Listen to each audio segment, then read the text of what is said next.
The most expensive thing he owned was his pride. And tonight, in the golden light of a charity gala, it was the only thing he wouldn't give up. He said no to the help, the check, the pity in her eyes. But when the young heiress glanced down and saw his daughter's shoes, held together by peeling gray tape, the real story began. This is what happens when dignity fights desperation, and a single father's refusal reveals a system broken by shame. He is one of millions, a single father navigating the silent crisis of working poverty, where a single missed shift can mean empty cabinets. His world is a tightrope walk between bills and bedtime stories, where accepting help feels like admitting defeat. But beneath that worn flannel shirt beats a deeper conflict, one documented by sociologists and psychologists alike. Why do those who need help most often refuse it? This is the story of the dignity tax and what it truly costs a family to pay it. Meet Michael, 32 years old, former warehouse foreman now driving for a grocery delivery app 6 days a week. His daughter Chloe is 7. Their life is a spreadsheet of negative numbers. Rent, $1,200, utilities, $180. After gas and the ancient car's payment, he has roughly $400 a month for everything else. Food, school supplies, the occasional pair of shoes. This is the arithmetic of scarcity, where a $10 copay for a doctor's visit means 2 days of meals become one. He is not unemployed. He is underemployed, one of over 8 million Americans working full-time but still living below the poverty line. But the numbers only tell half the story. The other half lives in the silence between father and daughter, the unasked questions when dinner is just rice and beans. Again, the way he stays up until 2 a.m. scanning job boards on a cracked phone, applying for positions that require a degree he couldn't afford to finish. He carries a specific kind of fatigue, one documented in studies of single parents in financial hardship, a chronic cognitive overload. His brain is constantly solving the puzzle of survival, leaving little room for anything else. This mental tax erodes resilience. It's why, researchers found, parents in this situation report higher levels of isolation, anxiety, and even paranoia. Then there is the world outside their small apartment, a world represented by Evelyn Thorne, 29, heiress to a regional banking fortune, chair of the Bright Futures Youth Outreach Foundation. Her life is curated. Charity galas are not obligations, they are networking events, photo opportunities, a chance to perform philanthropy. The night she met Michael, she was presenting a new initiative, Family Lift, offering direct cash grants to struggling parents. She saw a proud, handsome man, arms crossed, a daughter clinging shyly to his leg. She approached with the serene confidence of someone who believes she is the solution. Here is where the empathy gap, proven in social science, materialized. Studies from UC Berkeley show that individuals from higher socioeconomic backgrounds often have a reduced capacity to read distress in others. Their wealth creates a buffer, a decreased reliance on social bonds for survival. Evelyn saw Michael's defiance as stubbornness, an obstacle to her good deed. She didn't see the calculus behind it. To accept her charity, even anonymously, meant entering a system. It meant paperwork interviews becoming a case. For Michael, who had navigated the dehumanizing maze of social services after the warehouse closed, this was not help. It was an audit of his failure. His refusal was a shield, but shields are heavy. The weight of it showed in the tight line of his jaw, the defensive set of his shoulders. He wasn't just saying no to money. He was saying no to the narrative of the deserving poor, a centuries-old dichotomy that forces people to prove their worthiness for basic aid. He would not perform his struggle for her approval. This internal conflict, dignity versus need, is what sociologists call the shame barrier. It is a real, measurable psychological wall that prevents life-saving aid from reaching people. A study by the Joseph Rowntree Foundation calls poverty stigma, a glue that holds poverty in place. It is not just an attitude, it is an active force. The moment of rupture was silent. Evelyn, slightly offended, began to turn away. Her gaze dropped, following the line of Chloe's small frame down to her feet, to the sneakers, pink once, now scuffed gray. The left shoe's sole had partially detached from the upper, and a thick band of silver duct tape wrapped around it, holding the whole thing together. It wasn't a symbol, it was a fact. A cold engineering fact. This child's shoe is broken, and tape is the only thing preventing it from falling apart. For Evelyn, that fact bypassed every social script. It wasn't about philanthropy or foundation metrics. It was about a little girl and a broken shoe. In that instant, the empathy gap closed, not because of wealth, but in spite of it. Research indicates that while the wealthy may be less adept at initially recognizing emotional cues, a powerful, concrete detail can shatter that disconnect. This was that detail. Her expression didn't soften into pity, it fractured into heartbreak. And then into a dawning, horrifying comprehension. She wasn't looking at a stubborn man. She was looking at a father who had prioritized a brittle pride over his daughter's comfort, because the cost of accepting help felt greater than the cost of that tape. She walked away, not to her circle of donors, but out of the golden light into the cool night of the parking lot. She leaned against her car, the image of that tape seared behind her eyes. She had built a career on solving poverty from a stage, with checks and press releases. But she had never understood the locking mechanism on the door she was trying to open. That mechanism was shame, and Michael had just shown her how it worked. Meanwhile, Michael bundled Chloe into their car, his heart a drum of regret and defiance. He knew what she saw. The ride home was quiet. "Dad," Chloe finally whispered, "my feet are cold." The tape had worn through. A small slit let the night air in. That single sentence from the mouth of his child was the pin that popped the bubble of his pride. The cliff he'd been backing toward for years, the cliff of absolute, undeniable need, was now under his feet. He had run out of ground. And at that exact moment, Evelyn Thorne, sitting alone in her penthouse apartment, did something she had never done before. She opened her laptop not to transfer funds, but to search. She typed in a phrase that would change everything. Why do people refuse help when they need it most? The answers, from academic journals and personal testimonies, scrolled across her screen like an indictment.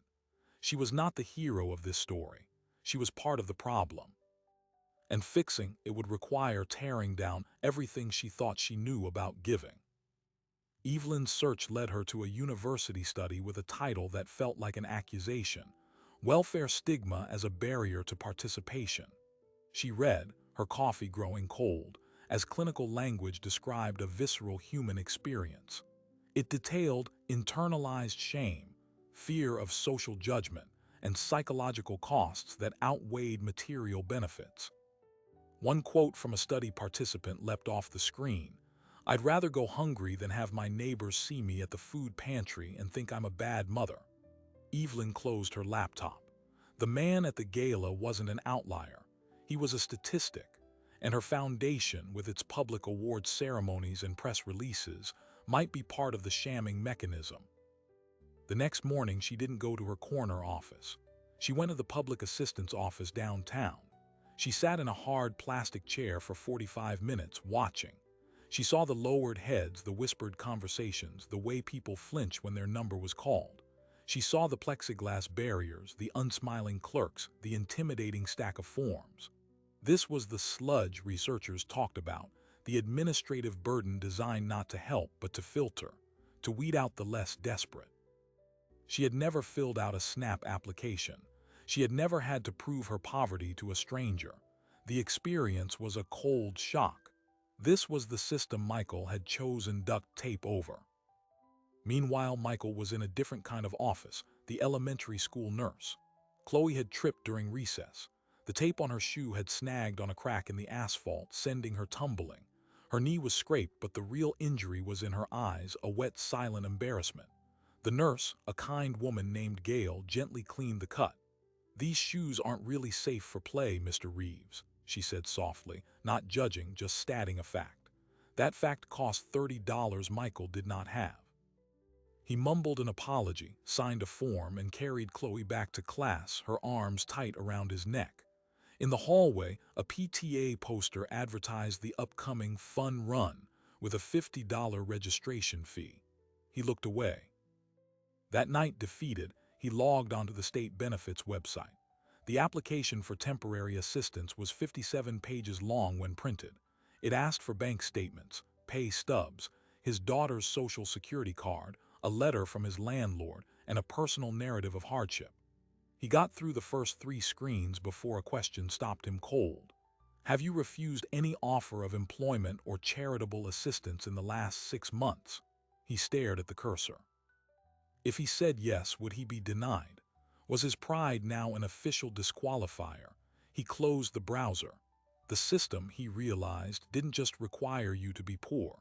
It required you to perform your poverty correctly, to have the right kind of tragic story, to never have said no. His defiance at the gala was now a black mark on his digital file. Evelyn, armed with her newfound awareness, called a meeting with her foundation's board. She presented her findings, using terms like behavioral economics and dignity preservation. She proposed a radical pilot program, no strings-attached cash transfers, delivered via discrete debit cards, with no mandatory workshops, no public recognition, no paperwork beyond initial vetting. The room was silent. Then the oldest board member, a man who'd built his fortune in real estate, cleared his throat. Evelyn, that's not philanthropy, that's a handout. How do we measure success? How do we ensure they don't waste it? His question echoed the deepest bias in charitable giving, the distrust of the poor. The meeting ended with a compromise so small it was an insult. They could run a focus group. So Evelyn went looking for her focus group. She didn't recruit from agency lists. She went to places where the working poor actually were. The pre-dawn shift change at a big box store, the laundromat on a Thursday night, the bus depot. She approached people with a simple, terrifying offer, $1,000, no questions asked, in exchange for an anonymous interview about their lives. Most people walked away suspicious, but a few, worn down by the grind, said yes. Their stories were not about laziness. They were about impossible math. A woman choosing between insulin and her car insurance. A man working 2 jobs whose child support payments automatically garnished 50% of his check, keeping him in a hole. A single mother who calculated that taking a promotion would make her ineligible for childcare subsidies, netting her less money each month. The system wasn't a safety net. It was a cage of perverse incentives. One of the people who said yes was Michael's neighbor, Carla. Over coffee, she told Evelyn about the proud dad in 4B who fixed everyone's appliances but wouldn't take a dime, whose little girl had tape on her shoes. Evelyn's heart stalled. She didn't reveal her connection. She just listened, and a plan began to form, not as a foundation chair, but as a person. She couldn't fix the system, but maybe she could fix one pair of shoes. Michael, meanwhile, had reached his own breaking point. After the school incident, he swallowed what was left of his pride and visited a church-run clothing closet. He stood in line, face burning, to receive a donated pair of sneakers for Chloe. They were the right size, bright purple with glitter. Chloe's face lit up like the sun. But as they walked out, a volunteer called after him, a little too loudly, "God bless you. We're so glad we could help." The blessing felt like a brand. He was now publicly a man who needed a church's charity. The gift was tainted by the transaction. Chloe, sensing his shame, squeezed his hand and whispered, "I don't like them, Dad. They're itchy." She was lying to make him feel better. That lie from his 7-year-old broke something inside him. He was failing her not just materially, but emotionally. He was teaching her to be ashamed of their life. 2 days later, a plain cardboard box appeared at his apartment door. No return address. Inside, nestled in unmarked tissue paper, were 2 brand new pairs of children's shoes. One sturdy winter boots, the other perfect pink sneakers.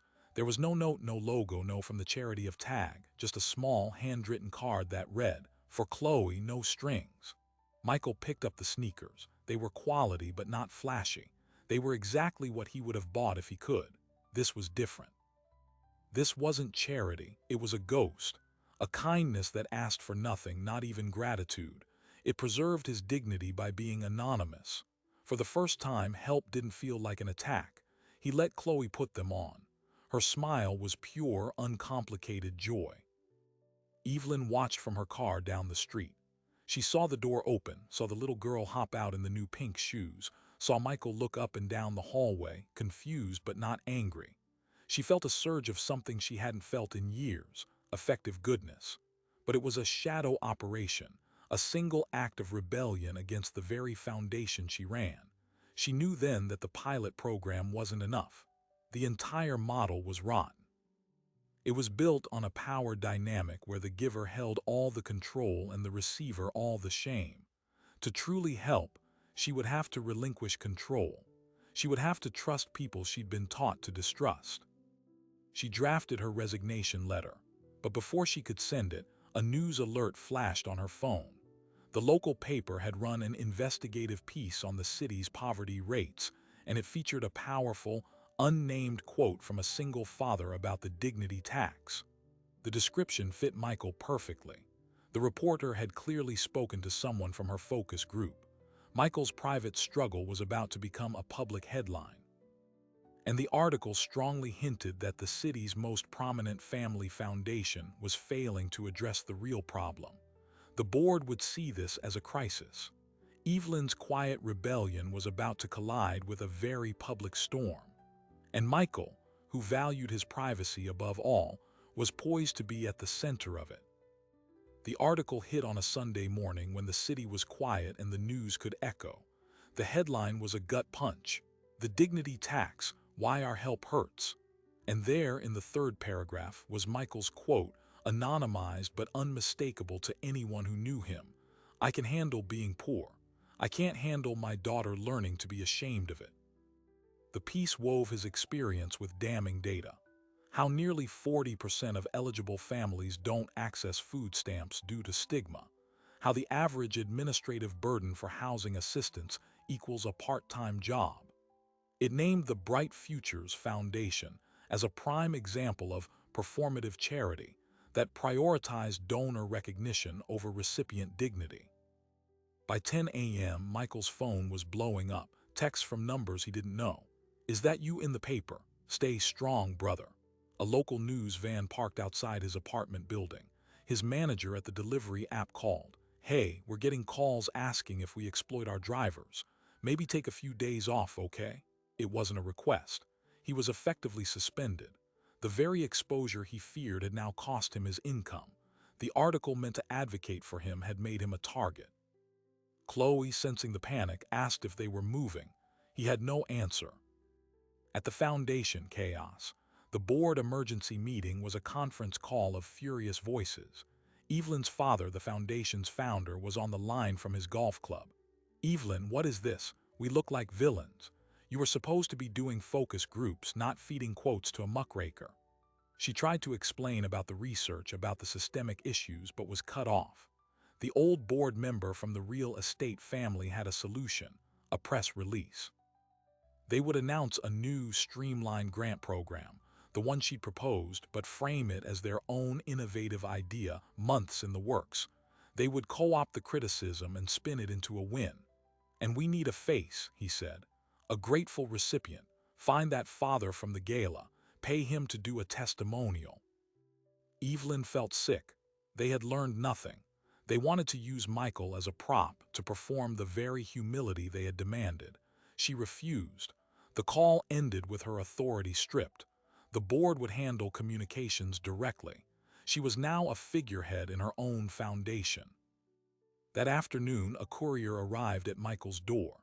It was a formal letter from Bright Futures, offering him a special hardship grant of $5,000, contingent on his participation in a press conference to announce their new program. The letter was signed by the board chairman. It was the ultimate indignity. They were monetizing his refusal. They were offering to buy his pride publicly. The amount was life-changing. It could cover 3 months of rent, get the car fixed, buy Chloe a winter coat that wasn't from a donation bin. The price was his autonomy, his story. He stared at the letter until the words blurred. He didn't know the offer was made against Evelyn's wishes. All he saw was the same power dynamic, just with a bigger check. He took the letter, drove to the foundation's gleaming headquarters, and asked for Evelyn Thorne. The receptionist, recognizing him from the article, buzzed her office. Evelyn, expecting a board member, opened her door to find Michael. his face a mask of controlled fury, the letter crumpled in his fist. "Is this your idea of help?" he asked, his voice low and dangerous. "You send shoes like a secret Santa, then your bosses try to bribe me into being your poster child." The confrontation was everything Evelyn had dreaded. She closed the door. "I didn't send that letter," she said. "The board did. I fought against it." He didn't believe her. "Why should I trust you? You're all the same. You use people." Then she did something unprecedented. She showed him her screen, her draft resignation letter, the open tabs of research on universal basic income pilots on the psychological damage of means testing, her personal notes from the focus groups, including the one with his neighbor Carla. "I saw your daughter's shoes," she said, her voice breaking, "and I realized I'd spent my life polishing the handle on a broken door. I sent the shoes because I was sorry, not for you, for me. For being part of the problem." She was crying now, not performative tears, but the ugly, shaking tears of someone whose worldview has shattered. "The board wants to use you. I want to tear the whole thing down, but I don't know how." Michael stood there, his anger cooling into a stunned confusion. The heiress in the white coat was gone. In her place was a woman who looked as lost as he felt. He uncrumpled the letter, smoothed it on her desk. "What happens if I say no to them? They'll find someone else. The story will be that their new program is a success with or without you. Nothing changes. And if I say yes, you get the money, your face is on the news, you become the grateful poor man. And in 6 months, when the program gets defunded for not meeting arbitrary metrics, you're just another statistic again." He looked at her resignation letter on the screen. "What happens if you send that? I lose my seat at the table. I can't change anything from the outside."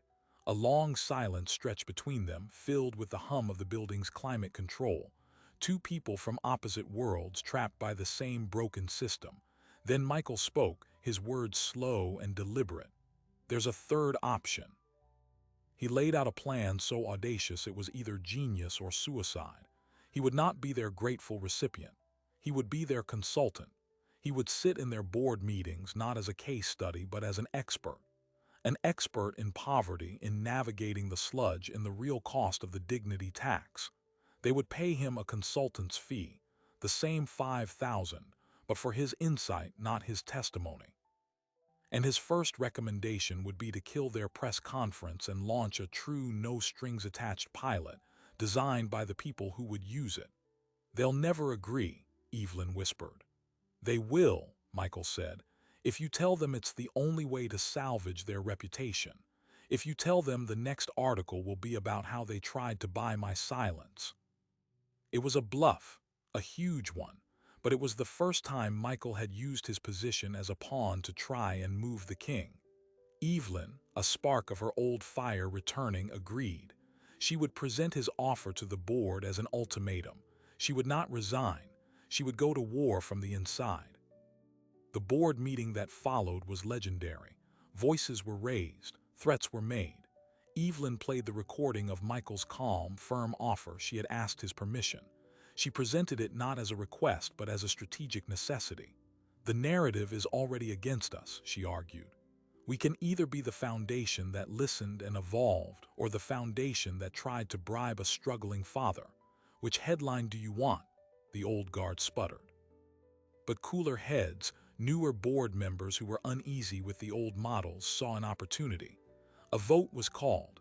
It passed by the narrowest of margins.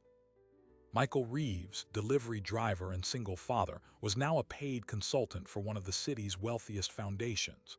His first meeting was in 2 days, but as he walked out of the foundation building, a different problem awaited. A woman approached him, a reporter from an online news outlet.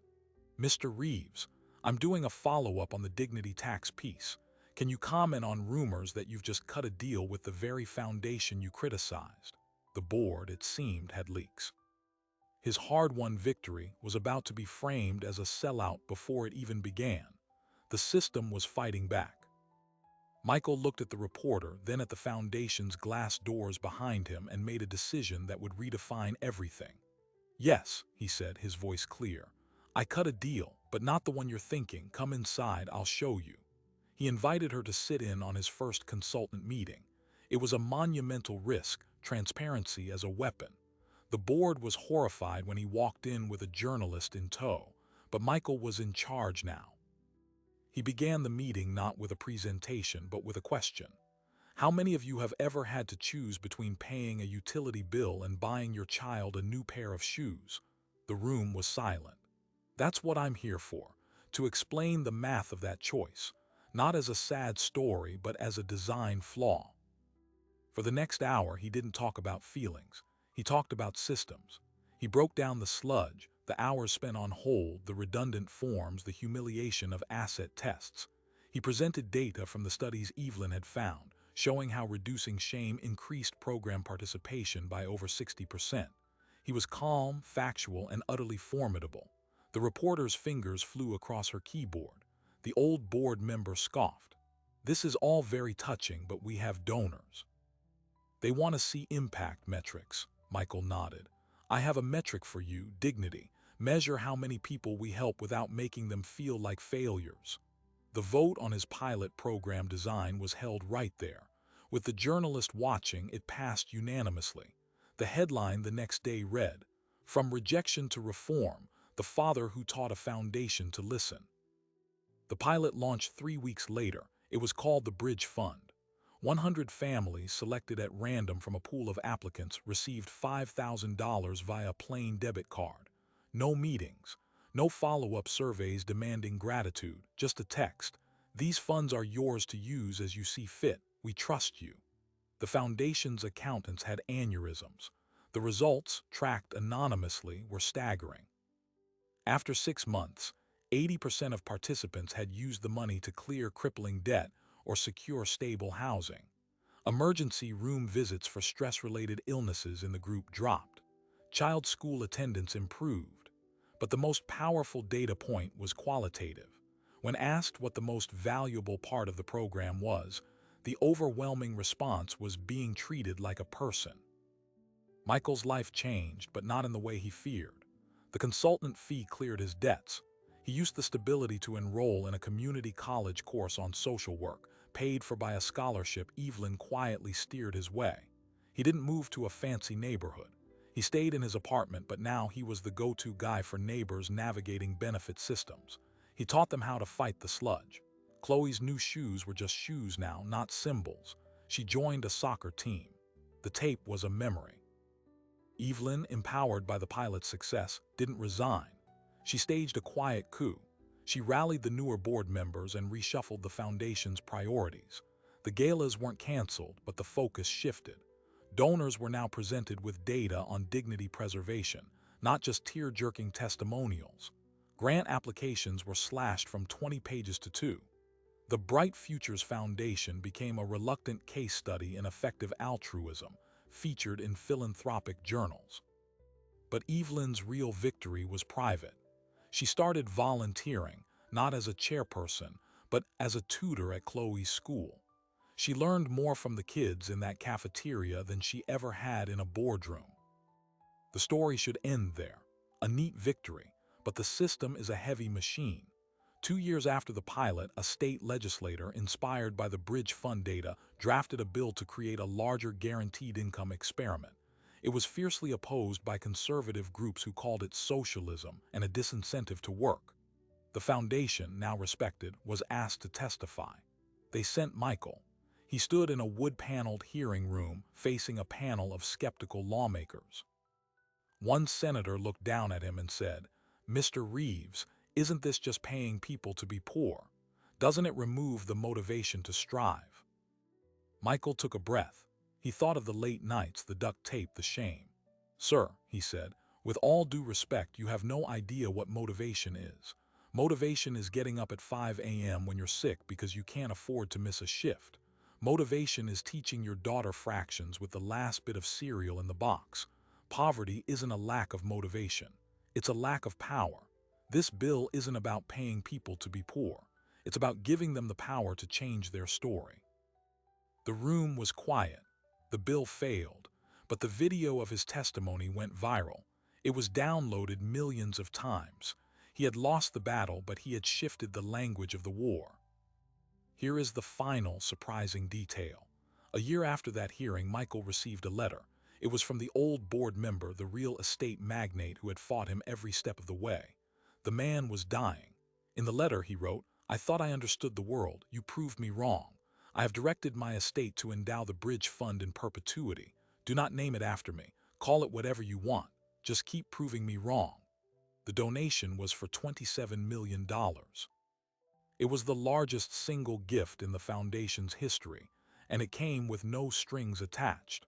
The ultimate irony: the man who most distrusted the poor had, in the end, placed his trust completely in their judgment. Michael and Evelyn now run the expanded bridge fund together. It operates in 3 cities. They still argue fiercely about methods, but their mission is aligned: to dismantle the machinery of shame, one no-strings transaction at a time. Chloe is 10. She wants to be a civil engineer. She says she wants to build bridges that don't just cross water, but that cross gaps between people. Michael no longer wears the worn flannel shirt from the gala. He keeps it in his closet, a reminder of the night his refusal started a revolution. The proud single father and the young heiress did not become friends in the traditional sense. They became comrades in a quiet war against indignity. He taught her that help is not a transaction where the giver wins. It is a partnership where dignity is preserved. She taught him that resources, when wielded with humility, can be tools for justice, not just symbols of pity. The duct tape sneaker was not an ending. It was a key. It unlocked a door both of them needed to walk through. One to shed his solitary pride, the other to shed her insulated certainty. And on the other side of that door, they found a simple, radical truth. Sometimes, the most powerful form of help is to simply get out of the way and trust people to save themselves. So what does this story tell us, beyond one man's pride and one woman's awakening? It tells us that poverty is not just a material condition. It is a psychological siege. The battle isn't just fought in bank accounts. It's fought in the silent moments of shame, in the calculus of refusal, in the weight of a child's worried glance. The duct tape on Chloe's shoe was more than a repair. It was a flag of surrender to a system that had asked her father to surrender too much already. The research we encountered at the beginning, the studies on stigma, the empathy gap, the cognitive tax of scarcity, they are not abstract concepts. They are the laws of physics in Michael's world. They explain why help, when wrapped in judgment or complexity, often fails to reach its target. The bridge that finally worked was not built with money alone. It was built with trust, with the radical, humble idea that a person in crisis is still the expert on their own life. This narrative repeats itself millions of times in muted variations. The parent skipping a meal, the worker hiding a second job from their coworkers, the student lying about why they can't afford a field trip. These are not failures of character. They are adaptations to an environment where admitting need carries a higher cost than enduring deprivation. The dignity tax is real, and we all pay it, whether through the erosion of a neighbor's spirit or the corrosion of our own communal bonds. Evelyn and Michael's collaboration offers a blueprint, not a fairy tale. It shows that change begins not with grand solutions, but with a fundamental shift in posture. It asks a simple, devastating question. In our desire to help, are we listening to the people we want to help? Or are we just designing better versions of what we think they should want? The legacy of that night at the gala isn't a reformed foundation or a viral testimony. It's a changed equation, where once there was a transaction of pity, there is now a partnership of respect. Michael's flannel shirt hangs in a closet, a museum piece from a former life. Chloe's taped sneaker is long gone, but the choice they represent remains in front of us all, every day. Do we see the tape as a sign of resourcefulness or a sign of failure? Do we offer help that inflates our own ego, or help that protects the other's autonomy? We live in a world of immense gaps, of wealth, of opportunity, of understanding. Bridging them doesn't start with a check. It starts with a glance downward, a moment of true seeing, and the courage to question everything we assumed about the person standing before us. Sometimes, the most heroic act is not giving, but receiving in a way that honors the giver. And sometimes, the bravest thing you can do is accept that you've been looking at the problem all wrong. This is the story of a refusal that became an invitation to build a different kind of bridge, one strong enough to carry the weight of our shared humanity without costing anyone their pride to cross it. The work is never finished, but it is always worth starting. If you believe that dignity is not a privilege but a right, and that true help empowers rather than diminishes, then this story is yours to carry forward. Subscribe for more journeys into the human heart of the systems that shape our lives, because change doesn't begin with a policy. It begins with a pair of eyes, finally learning how to see.